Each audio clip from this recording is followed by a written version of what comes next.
Muy bienvenidos, bienvenidas amables oyentes, un placer estar con ustedes nuevamente en esta semana conversando acerca de la palabra de Dios.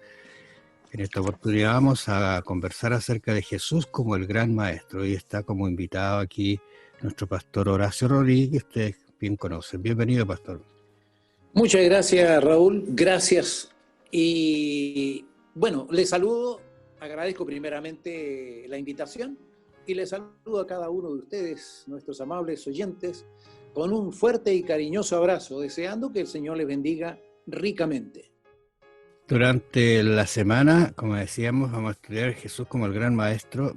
Interesante que los apóstoles que escribieron no hicieron muchas declaraciones de las palabras de Jesús, quizás, pero sí de sus hechos, como él reveló algunas cosas que de ninguna otra manera nosotros podríamos haber podido conocer. Por ejemplo, el Padre, como es. Bueno, son las instancias que vamos a conversar. Y, ¿sabes? Yo creo que es importante que nosotros meditemos en lo que estudiamos durante esta semana, Jesús como maestro, porque desgraciadamente el enemigo se ha encargado de distorsionar mucho la imagen de nuestro Dios.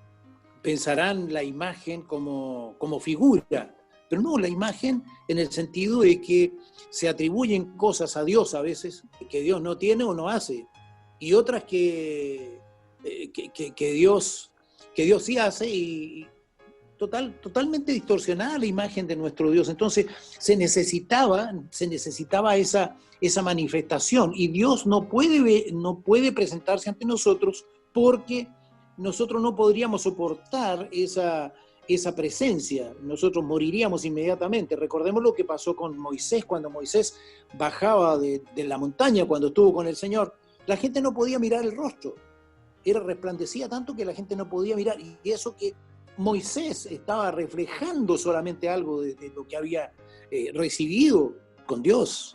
Exactamente, fíjate que el texto central que está allí en 2 Corintios 4:6 dice: porque Dios, en referente a lo que estabas conversando, dice: porque Dios, que mandó que de las tinieblas resplandeciese la luz, es el que resplandeció en nuestros corazones para iluminación del conocimiento de la gloria de Dios en la faz de Jesucristo. Qué importante este texto. De alguna manera revela cómo es este gran maestro que vino a enseñarnos tantas cosas hermosísimas para conducirnos en nuestra vida en realidad. Durante la semana vamos a estar hablando sobre eso, pero recordemos el pedido que se le hizo a nuestro Señor: muéstranos al Padre. ¿Ah? Querían conocerlo. Y recordemos que eso está en cada uno de nosotros, el hecho de querer conocer a Dios. El mismo Moisés le dijo que quería verlo, y el Señor le concedió el pedido, pero él dice que pudo ver sus espaldas solamente, y el Señor lo protegió en una roca. Ese anhelo está. Todos deseamos conocer a nuestro Dios, pero vemos que a través de las Escrituras, y en forma muy especial, a través de la persona de nuestro Señor Jesucristo, nosotros podemos conocer a Dios. Allí en Hebreos, porque vamos a conversar acerca de revelar al Padre, yo creo que las personas son así inquietas, quieren algo más, a veces peligroso también eso. Claro que sí. Pero tiene sus limitantes, pero Dios nos dejó algunas cosas bien importantes. Allí en Hebreos 1, capítulo del 1 al 4, hay algunas expresiones que el apóstol plantea acerca de Jesús al iniciar su epístola. Interesante que lo que él menciona. Hebreos 1 dice lo siguiente: mira, Dios, habiendo hablado muchas veces y de muchas maneras en otro tiempo a los padres por los profetas. Lo que dice que siempre Dios ha estado hablando. Habló con Adán y Eva en el jardín, habló después, habló con etcétera, siempre ha estado hablando. Y en otros tiempos a los padres por los profetas. Pero él manifiesta una revelación extraordinaria. Dice: en estos postreros días nos ha hablado por el Hijo, a quien constituyó heredero de todo y por quien asimismo hizo el universo. ¿Qué te parece? Bueno, eso la verdad es que ya es una buena revelación, ya nosotros sabemos de quién se trata. Fíjate lo que continúa diciendo ahí en el verso 3: el cual, siendo el resplandor de su gloria y la imagen misma de su sustancia, y quien sustenta todas las cosas con la palabra de su poder, habiendo efectuado la purificación de nuestros pecados por medio de sí mismo, se sentó a la diestra de la majestad en las alturas. Tú decías algo, ¿eh?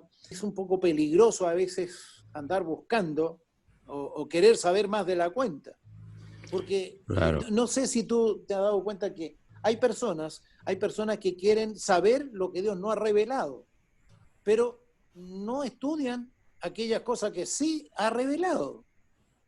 Entonces, hay personas que quieren, andan buscando algo, algo más, en fin, y hay tanto por conocer, hay tantas cosas que el Señor nos ha revelado de sí mismo. Tenemos para estudiar, bueno, esto el plan de salvación y todo esto vamos a tener, creo, vamos a continuar en el cielo estudiando toda la misericordia de Dios, la bondad de Dios y la sabiduría de Dios. Ahora lo interesante es que Hebreos es una epístola, es un libro que enseguida comienza hablando de la revelación de Jesús, o sea, de que Jesús reveló al Padre. Él nos ha hablado, nos ha abierto el universo en realidad. Cuántas cosas maravillosas tiene el libro de Hebreos, especialmente, como tú mencionabas, del plan de la salvación, de Jesús como el sacerdote, el intercesor. Son revelaciones que en realidad no podríamos nosotros haber conocido. Lo interesante es que, amable oyente, usted recuerde que durante todo el trimestre estamos estudiando acerca de la educación cristiana, la revelación, esta cosmovisión del mundo, una idea que se presenta que a veces se distorsiona. ¿Cómo nosotros vemos el mundo? ¿A través de qué? Y aquí el Padre está el Hijo, ¿no es cierto? Jesucristo está tratando de mostrarnos cómo es el Padre, el cual siendo el resplandor, tú decías, ¿no es cierto?, de su gloria. Y la imagen misma de la sustancia, o sea, Jesús es Dios, pero Él viene de alguna manera humana, digo de alguna manera porque incluso eso es un misterio, la encarnación, ¿no es cierto? Pero se presentó como ser humano y efectivamente, incluso menciona hecho superior a los ángeles. Tenemos que mencionar que cuando Dios se hizo hombre, Él no perdió ninguno de sus atributos, ¿eh? Tenemos que dejar bien claro eso, porque hay quienes piensan de que se humanizó de tal forma que Él dejó de ser Dios. No ha dejado de ser Dios. Lo que pasa es que Él no usó su divinidad, podríamos decirlo así. La única vez que nosotros lo vemos como realmente divino, cuando usó su divinidad, fue cuando perdonó pecados. Exactamente. ¿De acuerdo? Entonces, pero todo lo demás lo conservó, siguió siendo Dios, y por eso que se presenta como Dios con nosotros, Dios entre nosotros. Claro, ahora un detalle solamente para concluir quizás, cuando habla de que es el resplandor de su gloria y la imagen misma, en realidad lo que está diciendo el apóstol acá es que es el carácter de Dios que vino a revelar el Padre a nosotros. Amables oyentes, gracias por su atención. Vamos a encontrarnos mañana. Bendiciones. Jesús reflejó con precisión al Padre, algo que nosotros también somos llamados a hacer, ya que estamos invitados a ser imitadores de Dios como hijos amados. ¿Qué significa eso y qué podemos aprender de Jesús acerca de cómo ser imitadores de Dios? Piénselo. Que el Señor le bendiga. Será hasta mañana.